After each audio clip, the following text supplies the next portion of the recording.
I hope more and more students will back them. Bangladesh বর্তমানে একাধিক গুরুত্বপূর্ণ ঘটনাবলীর মধ্য দিয়ে যাচ্ছে। স্বাস্থ্য, রাজনীতি, কূটনীতি ও ক্রীড়া সব ক্ষেত্রেই আলোচনার কেন্দ্রবিন্দুতে রয়েছে নানা বিষয়। সাম্প্রতিক কয়েকটি আলোচিত ঘটনার সারসংক্ষেপ ও বিশদ নিম্নে তুলে ধরা হলো।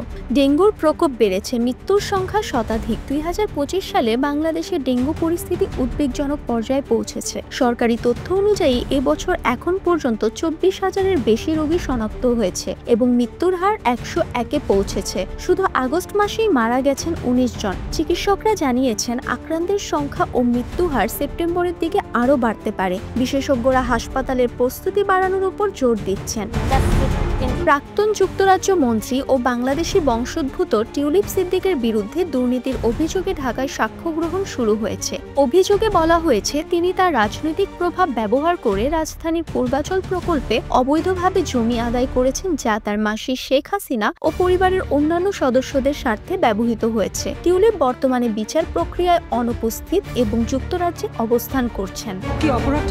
বাংলাদেশের সাবেক প্রধানমন্ত্রী শেখ হাসিনার বিরুদ্ধে বিদেশে নির্বাসিত অবস্থায় বিচার শুরু হয়েছে। তার বিরুদ্ধে অবমাননা, হত্যা ও রাষ্ট্রবিরোধী কর্মকাণ্ডে জড়িত থাকার অভিযোগ রয়েছে। 7 বারের প্রধানমন্ত্রী হিসেবে দীর্ঘ রাজনৈতিক জীবনের পর এই বিচার রাজনৈতিক মহলে ব্যাপক আলোড়ন তুলেছে। সমর্থক ও বিরোধী শিবিরে উত্তেজনা তীব্র আকার ধারণ করেছে।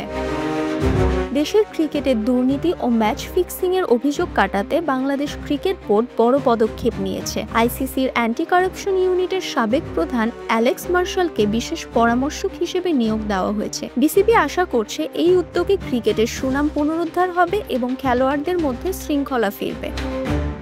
ভারতের মেঘালয় সংলগ্ন বাংলাদেশ সীমান্তে নিরাপত্তা জোরদার করেছে ভারতীয় সীমান্তরক্ষী বাহিনী। সম্প্রতি সীমান্তবর্তী গ্রামে কিছু অনাকাঙ্ক্ষিত ঘটনার পর সেখানে প্রবল পাহারা বসানো হয়েছে এবং রাতের চলাচলে বিধিনিষেধ আরোপ করা হয়েছে। দুই দেশের কূটনৈতিক পর্যায়ে বিষয়টি নিয়ে আলোচনা চলছে।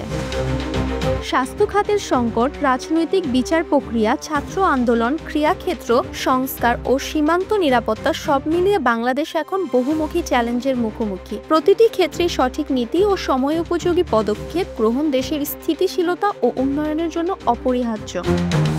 Umme Hani, desk report, I news BD.